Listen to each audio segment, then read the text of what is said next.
नमस्कार दोस्तों। जय श्री राम। जय हनुमान जी महाराज। जय बागेश्वर धाम। सरकार दोस्तों, आपके नाखून काटने की आदत कहीं आपकी किस्मत के दरवाजे तो बंद नहीं कर रही। कहीं आप इस दिन नाखून तो नहीं काटते और नाखून से किसी ने आपको अपने वश में तो नहीं किया हुआ है। जी हां दोस्तों, हैरान मत हो, ये आपके नाखून से कोई भी आपको अपने वश में कर सकता है, क्योंकि तंत्र मंत्र की विद्या में नाखून और बाल वशीकरण के लिए सबसे सिद्ध माने जाते हैं। तो अगर आप नाखून काटते समय ये गलतियां करते हैं तो आपका दुर्भाग्य आपका पीछा कभी नहीं छोड़ेगा। साथ ही अगर आप दुनिया को अपने इशारों पर नचाना चाहते हैं तो नाखून काटते समय ये सावधानियां जरूर बरतिएगा और नाखून को कचरे में फेंकने की जगह इस पेड़ की जड़ में डाल दीजिएगा, तो पूरी दुनिया आपके सामने घुटने टेकने पर मजबूर हो जाएगी। तो आखिर कौन से पेड़ की जड़ में डालना चाहिए आपको अपने कटे हुए नाखून? अगर आपके मन में भी यही सवाल है तो वीडियो को अंत तक जरूर देखिएगा। तो दोस्तों, स्वागत है आपका वास्तुशास्त्र ज्ञान टीवी पर। आगे बढ़ने से पहले वीडियो को लाइक जरूर कर दे, जिससे कि श्री बागेश्वर बालाजी की कृपा आप पर सदैव बनी रहे। चलिए वीडियो में आगे बढ़ते हैं। तो दोस्तों, जब भी तंत्र शास्त्र की बात आती है तो वशीकरण इसका एक मुख्य भाग होता है, और किसी भी इंसान को वश में करने के लिए उसके बाल और उसके नाखून मुख्य भूमिका निभाते हैं। इसी के साथ अगर आप सनातन धर्म की तरफ देखेंगे तो आपके बाल और नाखून काटने के लिए भी कई मान्यताएं बताई गई हैं। कई लोगों की आदत होती है कि वह हमेशा अपनी छुट्टी वाले दिन ही नाखून काटने की सोचते हैं, और नाखून काटने के बाद हम उन्हें कचरे में फेंक देते हैं। हमने अक्सर अपने घर के बड़े बुजुर्गों से यह कहते हुए सुना तो है कि इस दिन नाखून नहीं काटने चाहिए, वरना तुम्हें परेशानियों का सामना करना पड़ेगा। लेकिन आज की आधुनिकता में इन विचारधाराओं को मानना हम जरूरी नहीं समझते हैं। वहीं अगर हम अपने स्वास्थ्य की दृष्टि से देखें तो शरीर की सफाई में नाखूनों की सफाई रखना बेहद जरूरी हो जाता है। अब क्योंकि हम भारतीय परंपरा से जुड़े हुए हैं, इसीलिए हम छुरी और कांटे की बजाय हाथ से खाना खाते हैं। इसलिए अपने नाखूनों को साफ रखना हमें बचपन से ही सिखाया जाता है, ताकि हमारे नाखूनों में लगी हुई गंदगी हमारे पेट में ना जाए और हम बीमार ना पड़े। लेकिन अक्सर होता क्या है कि हम नाखून किस दिन काटे, इस बारे में हम अक्सर दुविधा में रहते हैं। तो सबसे पहले यह जान लेते हैं कि किस दिन नाखून काटने से क्या फल मिलता है। तो दोस्तों, एक सप्ताह में 7 दिन होते हैं, जिनमें से अगर सोमवार को हम अपने नाखून काटते हैं तो सोमवार को मन का कारक माना जाता है, और हमारे मन का संबंध हमारे शरीर से होता है। तो अगर हमारा मन पवित्र रहेगा तो हमारा शरीर भी स्वस्थ रहेगा। तो अगर आप सोमवार के दिन अपने नाखून काटते हैं तो हमें अपने तमोगुण और राक्षसी बुद्धि से मुक्ति मिल जाती है। इसी के साथ मंगलवार का दिन हनुमान जी का दिन माना जाता है, और यह बड़ा दिन भी होता है। इसीलिए हमारे घर के बुजुर्ग मंगलवार के दिन नाखून काटने से मना करते हैं।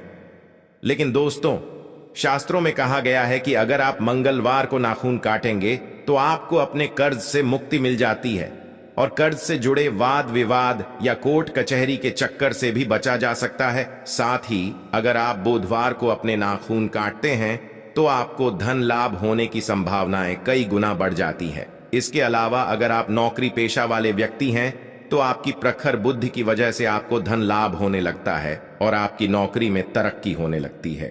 इसके बाद गुरुवार को अगर हम नाखून काटते हैं तो यह बृहस्पति का कारक होता है। बृहस्पति आध्यात्मिक ग्रह कहे जाते हैं। तो अगर आप बृहस्पतिवार को नाखून काटते हैं तो आपको अध्यात्म की प्राप्ति होती है और आप ईश्वर की तरफ अपना मन एकाग्र कर पाते हैं। साथ ही शुक्रवार को नाखून काटने से आपके जीवन में प्रेम और कला का अनोखा संगम देखने को मिलता है। अगर आपके करीबी दोस्त या रिश्तेदार आपसे दूर रहते हैं तो अगर आप शुक्रवार को नाखून काटते हैं तो इससे उनके मिलने की संभावना भी बढ़ जाती है। इसी के साथ शनिवार का दिन शनिदेव को समर्पित किया जाता है। दोस्तों, इस दिन बड़े बुजुर्ग लोग नाखून काटने के लिए सख्त मना करते हैं, और यह सही भी है, क्योंकि अगर आप शनिवार को नाखून काटते हैं तो आपका दिमाग कमजोर हो सकता है, आपको मानसिक परेशानियां आ सकती हैं और शनि की कुदृष्टि का सामना भी करना पड़ सकता है। इसके बाद रविवार को अक्सर सभी लोग नाखून काटना पसंद करते हैं, क्योंकि इस दिन सभी की छुट्टियां होती हैं। लेकिन शास्त्रों के अनुसार रविवार को नाखून काटने से बचना चाहिए, क्योंकि अगर आप रविवार को नाखून काटते हैं तो आपके जीवन में बेफिजूल की बाधाएं पैदा होने लगती हैं और आपके बनते हुए काम बिगड़ने लगते हैं, साथ ही आपका समय भी बर्बाद होने लगता है। तो दोस्तों, ये थे वो दिन जिसमें आपको बताया गया कि आपको कब नाखून काटने चाहिए और कब नहीं। इसी के साथ ये भी सुनिए कि अगर आप नाखून काटने के बाद उन्हें यहां वहां ऐसे ही कहीं भी फेंक देते हैं या फिर कचरे में फेंक देते हैं तो इससे आपको क्या प्रभाव देखने को मिलते हैं। तो दोस्तों, कचरे में गंदगी, कूड़ा करकट और नकारात्मक ऊर्जा रहती है, और अगर आप अपने नाखूनों को कचरे में फेंकते हैं तो आपके जीवन में भी वही सब होने लगता है, क्योंकि आपके नाखून आपके शरीर से जुड़े होते हैं और अगर ये किसी तांत्रिक के हाथ लग जाते हैं तो आपको तंत्र विद्याओं के प्रकोप का सामना करना पड़ता है। तो इसीलिए गलती से भी अपने नाखूनों को यहां वहां फेंकने की गलती ना करें। गुरुजी ने कहा है कि जो भी औरतें अपने नाखून काटने के बाद उन्हें डस्टबिन में या फिर कचरे में फेंक देती है या ऐसे ही बिखरे पड़े रहने देती है तो इससे उनके जीवन में भी वैसी ही समस्याएं देखने को मिलती हैं। जैसे कचरे में कोई भी उपयोगी वस्तु नहीं होती, गंदगी, बदबू रहती है, उसी तरह उनकी जिंदगी में भी सब कुछ खराब होने लगता है और इसीलिए वैसे भी तंत्र विद्या का प्रभाव बहुत जल्दी देखने को मिलता है। इसीलिए हमेशा हमारे घर के बड़े बुजुर्ग स्त्रियों को उनके नाखून और बाल को सावधानी से फेंकने की सलाह देते हैं। शास्त्रों में कहा गया है कि नाखूनों को काटने के बाद आपको हमेशा उन्हें या तो जला देना चाहिए या फिर किसी पेड़ की जड़ में डाल देना चाहिए। आप शुक्रवार के दिन अपने नाखून काटिए और शनिवार के दिन उन्हें कपूर और लौंग के साथ पूरा जला दीजिए, और जब उनकी राख बन जाए तो इन्हें आप अपने घर में किसी भी पेड़ में डाल सकते हैं। ऐसा करने से आपको अपने जीवन की बाधाओं से मुक्ति तो मिलेगी, साथ ही किसी भी नकारात्मक ऊर्जा का सामना भी नहीं करना पड़ेगा। दोस्तों, इसके अलावा गुरुदेव ने नाखूनों को बरगद के पेड़ की जड़ में डालने की सलाह दी है। बरगद के पेड़ को सीता माता का वरदान प्राप्त है और बरगद का पेड़ इकलौता ऐसा पेड़ है जो सबसे तेजी से और मजबूती से बड़ा होता है और लंबे समय तक जीवित रहता है। तो अगर आप अपने नाखूनों को काटने के बाद बरगद के पेड़ की जड़ों में डाल देंगे, इससे आपको बरगद के पेड़ जैसे ही फल देखने को मिलेंगे। आपका धन भी लगातार बढ़ता रहेगा, आपकी सफलता मजबूती से आपके साथ चलेगी और आपके जीवन में कोई भी परेशानी ज्यादा दिनों तक नहीं टिकेगी और आपको ज्यादा नुकसान नहीं पहुंचाएगी। इसी के साथ नाखून हमेशा सूर्य के ढलने से पहले काट लेने चाहिए।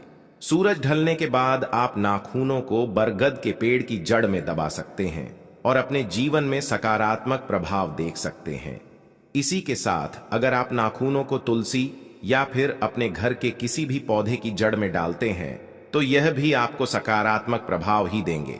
बस कभी भी नाखूनों को कचरे में या फिर किसी गंदी जगह या नाली में फेंकने की गलती ना करें, वरना आपको अपने जीवन में घोर परेशानियों का सामना करना पड़ सकता है।